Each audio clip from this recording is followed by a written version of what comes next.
Started scouting the lake in the late 1970s, and most of that time was spent bushwhacking. Dropped off with the floatplane and cut out a base camp and then stay there for a few weeks and fish the river systems coming in and out in the main lake. And then toward the 80s we were marketing a large air carrier here, Prop Air, in the area, and they were introducing outfitting to this region. And then in the mid-80s, Marcel Martin, Waswanipi Cree, started an official business called Wapistan Outfitting, and we ended up taking that over in 1989 and have been operating it since then. We actually have 4 camps, 3 for outfitting, and the one we're in right now is my personal camp, actually. So I bring guests here, and it's kind of our base of operations. So we have one at Crow Bay, which is the main artery of the lake coming in the Broadback River. And that was one of the original camps, very productive camp, insulated from the rest of the main lake, so it's become very popular in June and August.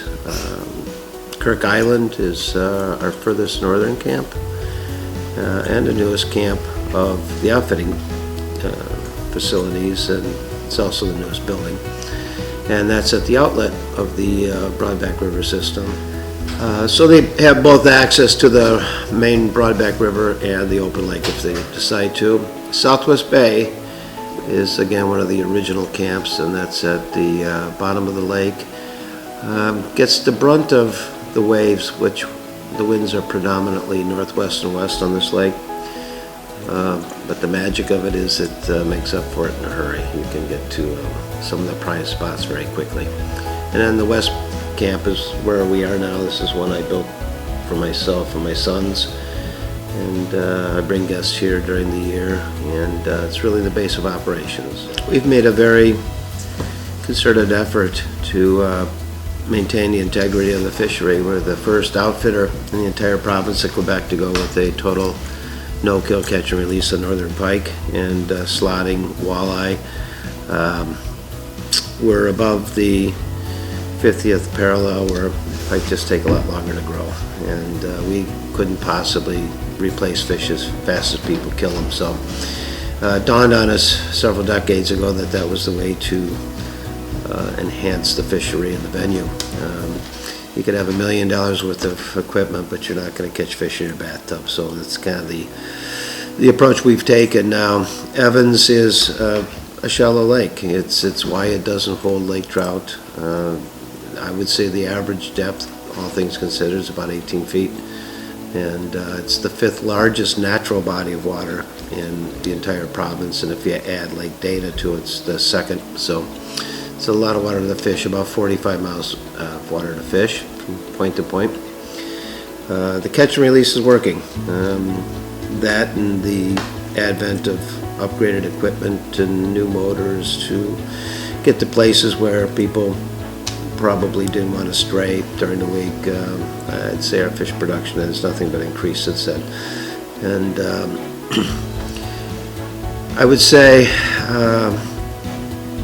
our strongest point, if you dare to compare us with the people who do what we do in the north, we designed this as a European plan. It's designed exactly on what I like to do. It's not for everybody. It's not a lodge that caters to creature comforts, providing food and things. We like to say you eat what you want when you want.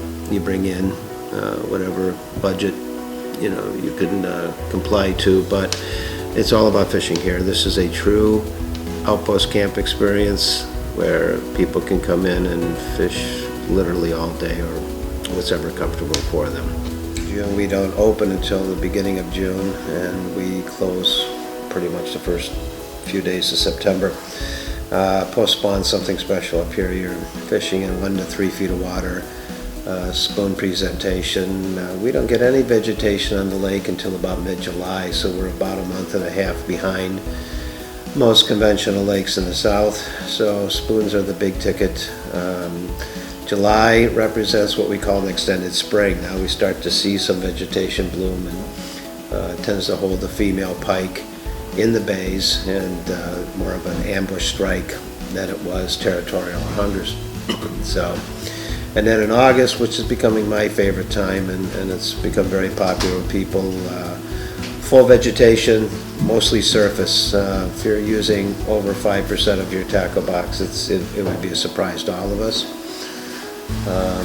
Low bug population, most consistent weather of the year. Fish are generally bigger, and you're again fishing in that 1 to 3 or 4 feet of water, which is always nice. Evans, I would compare it to Lake Erie of the Great Lakes. Lake Erie is nothing more than a widening of the Niagara River. Average depth of Lake Erie is only 55 feet, but there are more freshwater game fish in Lake Erie than all the rest of the Great Lakes combined.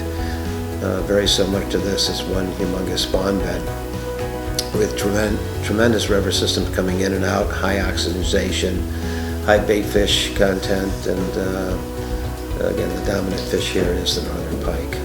I think we had some guests this week who spent 7 days on the water, regardless of the weather, put their time in, and I don't think they caught a single walleye. So pike are the reason people are coming here.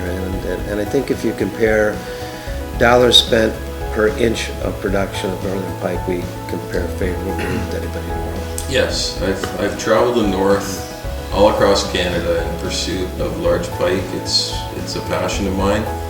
I can say unequivocally, Evans is really something special, and it's clear to me, having spent a week with you, having you here hosting us, meeting you for the first time, why you have so many repeat customers and loyal customers, because you truly are a very, you're a good man and a great outfitter, and I'd like to thank you. Thank you, Mike. Thanks, Jim. Fantastic trip. Thank you.